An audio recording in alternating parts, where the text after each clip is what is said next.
Hi friends, നമസ്കാരം. ഞാൻ നിയാസ് പുൽപ്പാടൻ. ഞാൻ മുന്നേ ഒമാനിലെ ലൈസൻസ് എടുക്കുന്നതുമായി ബന്ധപ്പെട്ടുകൊണ്ട് ഒരു വീഡിയോ ചെയ്തിട്ടുണ്ടായിരുന്നു. ഇതിൻ്റെ രണ്ടാം ഭാഗം എന്നുള്ള നിലയിലാണ് ഞാൻ ഈ വീഡിയോ ചെയ്യുന്നത്. പ്രധാനമായിട്ടും ഞാൻ ഈ ഒരു വീഡിയോ ചെയ്യാനുള്ള കാരണം, കഴിഞ്ഞ വീഡിയോ ചെയ്ത സമയത്ത് പല ആൾക്കാരും വിളിച്ചിട്ട് എത്രാമത്തെ ടെസ്റ്റിലാണ് കിട്ടിയത്, എത്ര രൂപയായി, എന്തെങ്കിലും ടിപ്സ് ഉണ്ടോ, എങ്ങനെ എത്രത്തോളം ഈസിയാണ്, എന്തൊക്കെയാണ് ഇവർ നോക്കുന്നത്, അങ്ങനെയുള്ള ഒരുപാട് ചോദ്യങ്ങൾ ചോദിച്ചിട്ടുണ്ടായിരുന്നു. അപ്പോൾ എനിക്ക് തോന്നി എന്തായാലും ലൈസൻസ് കിട്ടിയതിന് ശേഷമുള്ള ഒരു വീഡിയോ ചെയ്യാമെന്നുള്ള എനിക്കാണ് ഞാൻ ഈ വീഡിയോ ചെയ്യുന്നത്. ഞാനിതിൽ എക്സ്പേർട്ടൊന്നുമല്ല, ആദ്യം ഞാൻ പറയുകയാണ്, ഞാൻ ഇതിൽ എക്സ്പേർട്ടൊന്നുമല്ല. ജസ്റ്റ് എനിക്കറിയാവുന്ന ആ ഡീറ്റെയിൽസ് നിങ്ങളായിട്ട് ഷെയർ ചെയ്യാമെന്നുള്ള ഉദ്ദേശത്തിലാണ് ഈ വീഡിയോ ചെയ്യുന്നത്. ലൈസൻസ് എടുക്കുന്നതിൻ്റെ ഒരു ഫോർമാലിറ്റീസിൽ ഒരു ചെറിയ അമെൻമെൻ്റൊക്കെ വന്നിട്ടുണ്ട്. ഇപ്പോൾ ഓട്ടോമാറ്റിക് ഗിയറും നമ്മുടെ പുരുഷന്മാർക്ക് ലൈസൻസിന് വേണ്ടി അപേക്ഷിക്കുമ്പോൾ ഓട്ടോമാറ്റിക് ഗിയറും ഉപയോഗിക്കാം എന്നുള്ളതാണ് 2019 വന്നിട്ടുള്ള റൂൾ അനുസരിച്ചുള്ളത്. അതേപോലെ തന്നെ മുന്നേ ROPയിലായിരുന്നു, ഡയറക്റ്റ് ആയിരുന്നു, ഐ ടെസ്റ്റ് ഒക്കെ ഉണ്ടായിരുന്നു. അപ്പോൾ അതിൽ ചേഞ്ചസ് വന്നിട്ടുണ്ട്. ഇപ്പോൾ രജിസ്റ്റേർഡ് ആയിട്ടുള്ള ഐ ക്ലിനിക്ക് അതുപോലെ ഹോസ്പിറ്റലിൽ നിന്നാണ് ഇപ്പോൾ നമ്മൾ കണ്ണ് ടെസ്റ്റ് ചെയ്യാൻ വേണ്ടിയിട്ട് പോകേണ്ടത്. അവിടുന്ന് കണ്ണ് ടെസ്റ്റ് ചെയ്തതിന് ശേഷമാണ് നമ്മൾ ROPയിൽ നിന്ന് നമ്മൾ ഈ ഒരു ലേണേഴ്സ് ബുക്ക് എടുക്കേണ്ടത്. ഓക്കെ, അതാണ് അതിൽ വന്നിട്ടുള്ള ചേഞ്ചസ്. പിന്നെ ഇതിലെനിക്ക് ഞാൻ ഈ ഒരു വീഡിയോ ചെയ്യാനുള്ള പ്രധാന കാരണം, പല ആളുകളെയും ഞാൻ സമീപിച്ച സമയത്ത് അല്ലെങ്കിൽ ഈ ടെസ്റ്റ് ചെയ്യുന്ന സമയത്ത് പല ആൾക്കാരെ കണ്ടിട്ടുണ്ട്. 15 പ്രാവശ്യമായിട്ട് അല്ലെങ്കിൽ 15 കൂടുതൽ പ്രാവശ്യമായിട്ട് 20ാമത്തെ പ്രാവശ്യമൊക്കെ ടെസ്റ്റ് ചെയ്താൽ വരുന്ന പല ആൾക്കാരും കണ്ടിട്ടുണ്ട്. അവരൊക്കെ പല ആൾക്കാരും കോൺട്രാക്റ്റിലാണ്. പക്ഷേ എങ്കിലും അവർ എന്തായാലും ഒരു ദിവസം ഇതിനു വേണ്ടി ഡെഡിക്കേറ്റ് ചെയ്യണം, കുറേ സമയം ഇതിനു വേണ്ടി ചിലവാക്കണം. കാരണം നമ്മൾ രാവിലെ 5 മണിക്കൊക്കെ എണീറ്റ് പോയി ടെസ്റ്റിന് പോയിട്ട് കിട്ടിയില്ല എന്ന് പറയുമ്പോൾ അത് ഒരു നല്ലൊരു സങ്കടമുള്ള കേസാണ്. എനിക്കറിയാവുന്ന, കാരണം നമ്മളൊക്കെ നാട്ടിൽ നമ്മളൊന്നും ഡ്രൈവിങ് അറിയാത്തതുകൊണ്ടല്ല ഇവിടെ ഒരാളും ടെസ്റ്റിൽ ഫെയിലാവുന്നത്. പക്ഷേ നമുക്ക് ഇവിടുത്തെ റോഡുമായിട്ടുള്ള കോൺഫിഡൻസ് ഇല്ലാത്തതുകൊണ്ടാണ് പല ആൾക്കാരും ഈ ലൈസൻസിൽ ടെസ്റ്റിൽ ഫെയിലാവുന്നത്. ഓക്കെ, അപ്പോൾ ഇവിടെയുള്ള മെയിൻ പ്രൊസീജിയർ എന്ന് പറഞ്ഞാൽ, ഞാൻ പറഞ്ഞു ആദ്യം ഹൈ ടെസ്റ്റ്, രണ്ടാമത് ഹൈ ടെസ്റ്റ് ഒരു പ്രശ്നമുള്ള കേസല്ല. രണ്ടാമത്തെ കാര്യം എന്ന് പറയുന്നത് നമ്മൾ ഈ സ്ലോപ്പ് ഡ്രം ടെസ്റ്റ്, പിന്നെ മൂന്നാമത്തെ എന്ന് പറയുന്നത് മെയിനായിട്ടുള്ള റോഡ് ടെസ്റ്റ്. ഇതിൽ ഫസ്റ്റ് 2 കേസ് നമുക്ക് പെട്ടെന്ന് ഫസ്റ്റ് കേസായിട്ട് തന്നെ നിങ്ങൾ പരിഗണിക്കേണ്ട വൈ ടെസ്റ്റാണ്. അത് ഇല്ലാത്തൊരു കണ്ണട വെച്ചുകൊണ്ട് ഡ്രൈവ് ചെയ്യണമെന്ന് മാത്രമേ ഉള്ളൂ. രണ്ടാമത്തെ കേസ് പിന്നെ നമ്മളൊന്ന് ജസ്റ്റ് ഒരു ഐഡിയ ഉണ്ടെന്നുണ്ടെങ്കിൽ, നമുക്ക് നാട്ടിൽ ഡ്രൈവിംഗ് ഒക്കെ അറിയാമെന്നുണ്ടെങ്കിൽ സിമ്പിളായിട്ട് തന്നെ നമുക്ക് ഡ്രം ടെസ്റ്റും സ്ലോപ്പ് ടെസ്റ്റും നമുക്ക് കിട്ടും. പിന്നെ മൂന്നാമത്തെ വരുന്ന ഈ കടമ്പ എന്ന് പറയുന്നതാണ് ഏറ്റവും വലിയ നമുക്ക് ഒരു ചടങ്ങായിട്ട് തോന്നുന്നത്. കാരണം നമ്മൾ രാവിലെ എണീറ്റ് പോയി നമ്മുടെ ഊയം കാത്തു നിന്നുകൊണ്ട് നമ്മളിങ്ങനെ ഒരാൾ കഴിഞ്ഞ് ഇങ്ങനെ നമ്മൾ നെഞ്ചെടുപ്പ് ഇങ്ങനെ കൂടിക്കൊണ്ടിരിക്കുകയായിരിക്കും. പ്രത്യേകിച്ച് നമ്മുടെ ഈ സീറ്റിൽ പോലീസുകാർ വന്നിരിക്കുന്ന സമയത്ത്, ROPയിൽ നിന്ന് പിന്നെ പോലീസുകാർ വന്നിരിക്കുന്ന സമയത്ത് തന്നെ നമ്മുടെ കൺട്രോൾ പോയിട്ടുണ്ടാവും. അപ്പോൾ മെയിനായിട്ട് എനിക്ക് നിങ്ങളടുത്ത് അഡ്വൈസ് ചെയ്യാനുള്ളത്, ഇവിടുത്തെ ലൈസൻസ് എന്ന് പറഞ്ഞാൽ നിങ്ങൾ എത്രത്തോളം ഇവിടുത്തെ റോഡുമായി ബന്ധപ്പെട്ടാണ്. എസ്പെഷ്യലി ഇവിടുത്തെ നമ്മൾ ട്രെയിൻ ചെയ്യുന്ന, നമ്മൾ ടെസ്റ്റിന് അപ്പിയർ ചെയ്യുന്ന ആ റോഡുമായിട്ടുള്ള ഒരു കോൺഫിഡൻസ് നിങ്ങൾ ബിൽഡ് ചെയ്ത് കഴിഞ്ഞാൽ നിങ്ങൾക്ക് ഈസി ആയിട്ട് നിങ്ങൾക്ക് 4 ടെസ്റ്റൊന്നും പോകേണ്ട ആവശ്യമില്ല. നിങ്ങൾക്ക് ഫസ്റ്റ് ടെസ്റ്റിലോ സെക്കൻഡ് ടെസ്റ്റിലോ സിമ്പിളായിട്ട് കിട്ടാവുന്നതേ ഉള്ളൂ. പിന്നെ ഇവിടെ ഒരിക്കലും ROP വെറുതെ ഫെയിലാക്കുന്നൊന്നുമില്ല, അങ്ങനെ ഒരു തോന്നൽ ആദ്യം എനിക്കുണ്ടായിരുന്നെങ്കിലും അങ്ങനെ ഒരു സംഭവമല്ല. നമ്മളെ റോഡിൽ നമ്മുടെ കോൺഫിഡൻസ് എത്രത്തോളം ഉണ്ട് എന്നുള്ളതാണ്. പിന്നെ നമ്മൾ ഈ നമുക്ക് ലഭിക്കുന്ന ഈ ലേണേഴ്സ് ബുക്ക് തന്നെ ഏകദേശം 22ഓളം അവർ ചെക്ക് ചെയ്യുന്ന കാര്യങ്ങളെക്കുറിച്ച് അറബിയിൽ എഴുതി വെച്ചിട്ടുണ്ട്. നമുക്കൊരിക്കലും നമ്മൾ നോക്കാറില്ല എന്നുള്ളതാണ്. അപ്പോൾ അതിൽ ഉള്ള മെയിനായിട്ടുള്ള അവർ നോക്കുന്ന കാര്യങ്ങളെക്കുറിച്ച് ഞാൻ മുന്നേ വീഡിയോ ചെയ്തിട്ടുണ്ടായിരുന്നു, അതിൽ പറയുന്നുണ്ട്. ഓക്കെ, നിങ്ങൾക്ക് അതിൻ്റെ ലിങ്ക് ഞാൻ ഇതിൻ്റെ ഡിസ്ക്രിപ്ഷനിൽ ഞാൻ കൊടുക്കുന്നുണ്ട്. അപ്പോൾ നിങ്ങൾക്ക് അതിനെ സംബന്ധിച്ചുള്ള ഡീറ്റെയിൽസ് അതിലുണ്ട്.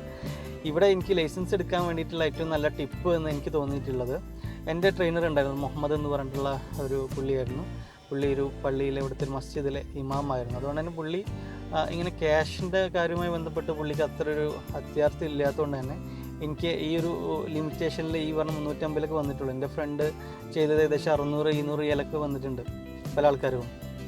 അപ്പോൾ എനിക്ക് നിങ്ങളുടെ അടുത്ത് പറയാനുള്ളത്, ഇതിലെ പ്രധാനപ്പെട്ട ടിപ്പ് എന്ന് പറയുന്നത് നല്ലൊരു ട്രെയിനറെ കണ്ടെത്തുക എന്നുള്ളതാണ് മെയിൻ കാര്യം. അപ്പോൾ ആ ട്രെയിനേഴ്സ്, ഇപ്പോൾ എൻ്റെ ട്രെയിനർ എനിക്ക് ചെയ്തതിൽ ഏറ്റവും നല്ല കാര്യം എന്ന് തോന്നുന്നത്, ട്രെയിനേഴ്സ് നമ്മളെ ടെസ്റ്റിൻ്റെ പോലെ തന്നെ ഫസ്റ്റ് ടെസ്റ്റ് ഫെയിലായ സമയത്ത് പിന്നെ പുള്ളി സ്റ്റാർട്ട് ചെയ്തു. അതായത് പുള്ളി ഒരു പോലീസായിട്ട് ആക്ട് ചെയ്തിട്ട് എൻ്റെ അടുത്ത് പറയും, നീ വണ്ടിയിൽ നിന്ന് ഇറങ്ങ്, ഇത് നമ്മളെ ടെസ്റ്റ് ആരംഭിക്കുകയാണ്, നീ പിന്നെ ഞാൻ സുഹൃത്താണ് പോലീസ്, ഞാൻ പോലീസാണ്, നീ പിന്നെ ടെസ്റ്റ് ആരംഭിക്കുകയാണ്, എന്തെങ്കിലും പ്രശ്നമുണ്ടെങ്കിൽ നീ ഫെയിലാവും എന്നുള്ള രീതിയിൽ പുള്ളി സ്റ്റാർട്ട് ചെയ്യും.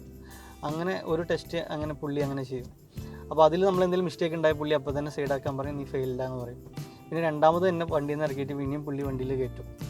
അങ്ങനെ പുള്ളി ഇങ്ങനെ കണ്ടിന്യൂസ് ആയിട്ട് നമ്മുടെ ഓരോ എററും, നമ്മൾ റോഡിൽ വന്നു പോകുന്ന ഓരോ എററും പുള്ളി ഓരോന്ന് 1 by 1 ആയിട്ട് ക്ലിയർ ചെയ്ത് പുള്ളിക്കൊരു പെർഫെക്ഷൻ എത്തിയ സമയത്താണ് എൻ്റെ അടുത്ത് ടെസ്റ്റിന് വേണ്ടിയിട്ട് കൊടുക്കാൻ പറയാം. പിന്നെ ടെസ്റ്റിൻ്റെ അന്ന് മോർണിംഗിലും ഇതേപോലെ തന്നെ ഈ ഒരു സിസ്റ്റം ആവർത്തിക്കും. അപ്പോൾ നമുക്ക് പോലീസുകാർ ആ ഒരു ഫിയർ നമുക്ക് കുറേയൊക്കെ നമുക്ക് കുറക്കാൻ പറ്റും.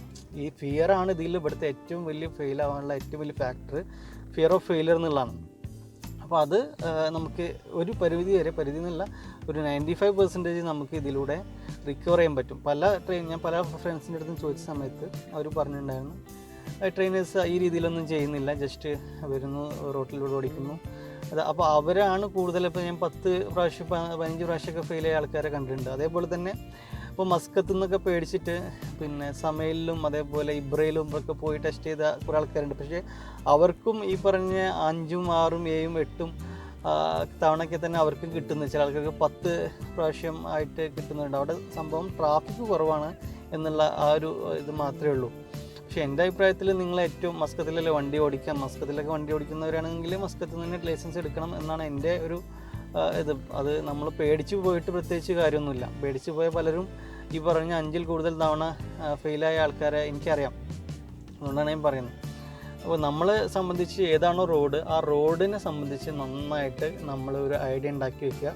അതിന് ഏറ്റവും ബെസ്റ്റ് എന്ന് പറയുന്നത് ഇതേപോലെയുള്ള നമ്മളൊരു മോക്ക് ടെസ്റ്റ് പോലെ നമ്മുടെ ട്രെയിനറെ കൊണ്ട് ചെയ്യിക്കണമെങ്കിൽ പല നല്ല ട്രെയിനേഴ്സെല്ലാം അങ്ങനെ ചെയ്യുന്നുണ്ട്. അതാണ് എനിക്ക് മനസ്സിലായത്.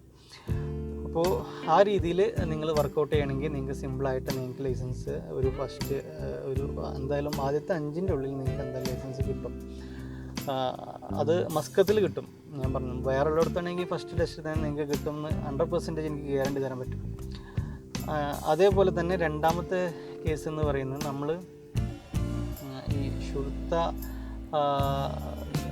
ഞാൻ നേരത്തെ പറഞ്ഞ പോലെ ഷുർത്ത നോട്ട് ചെയ്യുന്ന ഏകദേശം 22 പോയിന്റിൽ 8ഓളം കാര്യങ്ങൾ അവരെന്തായാലും ചെക്ക് ചെയ്യും. ഒന്ന് നമ്മുടെ മെയിനായിട്ട് നമ്മുടെ മൈൻഡാണ്. അവർ പറയുന്നതനുസരിച്ച് നമ്മൾ ആക്ട് ചെയ്യുന്നുണ്ടോ, ചെയ്യുമ്പോൾ നമ്മൾ റോഡും കാര്യങ്ങളൊക്കെ ശ്രദ്ധിക്കുന്നുണ്ടോ, ഇതൊക്കെയാണ് പ്രധാനമായിട്ടും അവർ നോട്ട് ചെയ്യുന്നത്. ഹായ് ഫ്രണ്ട്സ്, എനിക്ക് 3 ടിപ്പാണ് നിങ്ങളടുത്ത് പറയാനുള്ളത്. ഒന്നാമത്തെ ടിപ്പ് എന്ന് പറയുന്നത്, നിങ്ങൾ മോക്ക് ടെസ്റ്റ് പരമാവധി അപ്പിയർ ചെയ്യുക. മോക്ക് ടെസ്റ്റ് എന്ന് പറയുന്നത് നിങ്ങൾ ഒരു സുഹൃത്തായിട്ട് നിങ്ങളുടെ ട്രെയിനറിനോട് ആക്ട് ചെയ്യാൻ പറയുക. എന്നിട്ട് എന്തെങ്കിലും മിസ്റ്റേക്ക് കാണുമ്പോൾ അത് ഒഴിവാക്കിയിട്ട് അങ്ങനെ ഓരോ തെറ്റുകളും നിങ്ങൾ ക്ലിയർ ചെയ്ത് നിങ്ങൾ പരമാവധി കോൺഫിഡൻസ് ബിൽഡ് ചെയ്തിട്ട് ടെസ്റ്റ് അപ്പിയർ ചെയ്യുക എന്നുള്ളതാണ് ഒന്നാമത്തെ കാര്യം.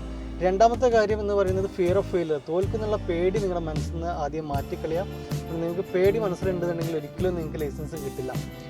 ഓക്കെ, അപ്പോൾ അത് നിങ്ങൾ മാറ്റാനുള്ള ഏറ്റവും വലിയ കാര്യം എന്ന് പറയുന്നത് നിങ്ങൾ പരമാവധി മോക്ക് ടെസ്റ്റ് ചെയ്ത് കോൺഫിഡൻസ് ബിൽഡപ്പ് ചെയ്തതിന് ശേഷം നിങ്ങൾ പോവുക. അപ്പോൾ നിങ്ങളുടെ മനസ്സിൽ നിന്ന് ആ പേടി കുറേയൊക്കെ നമുക്ക് 95% നമുക്ക് മാറ്റാൻ പറ്റും. മൂന്നാമത്തെ കാര്യം എന്ന് പറയുന്നത്, എവിടെയാണോ നിങ്ങൾ ടെസ്റ്റ് ചെയ്യുന്നത് ആ ടെസ്റ്റ് ചെയ്യുന്ന ഏരിയയിൽ പരമാവധി നിങ്ങൾ ആ ഏരിയ ഫെമിലിയർ ആവുക. അതിന് നിങ്ങൾ പരമാവധി നിങ്ങളുടെ ട്രെയിനറുടെ അടുത്ത് ചോദിക്കുക ഏതൊക്കെ ഏരിയയിൽ മാക്സിമം പോകാൻ സാധ്യതയുണ്ട്. കാരണം എനിക്കുണ്ടായ ഒരു അനുഭവം എന്ന് പറഞ്ഞാൽ, എൻ്റെ അടുത്ത് ട്രെയിനർ പറഞ്ഞു, നിങ്ങൾ എന്തായാലും റൗണ്ട് ബോട്ടിലൊന്നും ഇവിടെ വളരെ അപൂർവമായിട്ട് മാത്രമാണ് പോലീസുകാർ പോകാറുള്ളത്, അതുകൊണ്ട് റൗണ്ട് ബോട്ടിൽ നമുക്ക് പോകേണ്ട ആവശ്യമില്ല എന്നൊക്കെ പറഞ്ഞിരുന്നു. പക്ഷേ ഞാൻ ലാസ്റ്റ് എൻ്റെ 3 ടെസ്റ്റ് ഞാൻ പൊട്ടിയപ്പോൾ ഞാൻ പറഞ്ഞു എന്തായാലും എനിക്ക് ആ ഏരിയ പോകണം എന്ന് പറഞ്ഞു. അന്ന് കംപ്ലീറ്റ് ആ ഏരിയ കംപ്ലീറ്റ് കറങ്ങി റൗണ്ട് ബോട്ടൊക്കെ കംപ്ലീറ്റ് ഫെമിലിയറായി. അതിനുശേഷം 4ാമത്തിൽ ഞാൻ നല്ല കോൺഫിഡൻറ്റോട് കൂടിയാണ് പോയത്. പിന്നെ ഞാൻ പറഞ്ഞല്ലോ, എന്തായാലും ഇതൊരു ദൈവാനുഗ്രഹം വേണം, എന്തായാലും ഇത് നന്നായി പ്രാർത്ഥിച്ച് പോവുക. അപ്പോൾ അങ്ങനെ പരമാവധി നമ്മുടെ ആ ഏരിയ ഫെമിലിയർ ആവാൻ ഒന്നെങ്കിൽ ട്രെയിനറെ കൊണ്ട് തന്നെ പോകുക, അതല്ലെങ്കിൽ നമ്മുടെ ഏതെങ്കിലും ഫ്രണ്ട്സിനെ കൊണ്ടുപോയിട്ട് ട്രെയിനിങ് എടുക്കുന്ന ആ ഏരിയ പരമാവധി നിങ്ങൾ ഫെമിലിയർ ആവുക എന്നുള്ളതാണ് ഏറ്റവും വലിയൊരു കാര്യം. അപ്പോൾ എന്തായാലും ഈ 3 കാര്യങ്ങളും നിങ്ങൾ കർശനമായിട്ട് പാലിക്കുകയാണെന്നുണ്ടെങ്കിൽ നിങ്ങൾക്ക് സിമ്പിളായിട്ട് ലൈസൻസ് കിട്ടും. എല്ലാവർക്കും ലൈസൻസ് കിട്ടാൻ വേണ്ടിയിട്ട് ആശംസിക്കുന്നു. അതേപോലെ തന്നെ നിങ്ങൾക്ക് പ്രത്യേകിച്ച് എനിക്ക് പറയാനുള്ളത്, ലൈസൻസ് എടുക്കാൻ വേണ്ടിയിട്ട് ബുക്കൊക്കെ എടുത്ത് കുറേ ആൾക്കാരെയും കണ്ടിട്ടുണ്ട്. അവർ ബുക്കൊക്കെ എടുത്ത് 1-2 ടെസ്റ്റിന് പോയിട്ട് പിന്നെ അത് നിർത്തിയിട്ട് പിന്നെ ഒരു 4 മാസം കഴിഞ്ഞ് പിന്നെയും തുടങ്ങുന്നു. ആ ഒരു സിസ്റ്റം ഒരിക്കലും വർക്കൗട്ട് ആവില്ല. ചിലപ്പോൾ നമുക്ക് ലക്കിൽ കിട്ടിയെന്ന് വരാം, എന്നാലും ഒരു 90% അത് വർക്കൗട്ട് ചെയ്യാൻ സാധ്യതയില്ല. അതുകൊണ്ട് തന്നെ നിങ്ങൾ ടെസ്റ്റിന് പോകുകയാണെന്നുണ്ടെങ്കിൽ കണ്ടിന്യൂസ് ആയിട്ട് പോകും. കാരണം ഞാനിപ്പോൾ ലൈസൻസ് കിട്ടിയിട്ടുണ്ട്, പക്ഷേ ലൈസൻസ് കിട്ടി ഇനി എനിക്കിപ്പോൾ ടെസ്റ്റിന് പോയി കഴിഞ്ഞാൽ ചിലപ്പോൾ കിട്ടിക്കോണമെന്നില്ല. അപ്പോൾ ടെസ്റ്റ് എന്നുള്ളതൊരു സെപ്പറേറ്റ് ഘടകമാണ്. ടെസ്റ്റിന് വേണ്ടി പ്രിപ്പയർ ചെയ്യുക എന്നുള്ളത്, ടെസ്റ്റിന് വേണ്ടി നമ്മുടെ മനസ്സിനെ പിടിച്ചു നിർത്തുക എന്ന് പറയുന്നതും നമ്മൾ പ്രിപ്പയർ ചെയ്യുക എന്നുള്ളതും വേറെ കാര്യമാണ്. അതുകൊണ്ട് തന്നെ അത് സ്പെഷ്യലായിട്ട് തന്നെ എടുക്കുക. എന്തായാലും നിങ്ങൾക്ക് ലൈസൻസ് കിട്ടും. ലൈസൻസ് കിട്ടുന്നവരെ എന്തായാലും നിങ്ങൾ തുടർച്ചയായിട്ട് ട്രെയിനിങ് അറ്റൻഡ് ചെയ്യുക.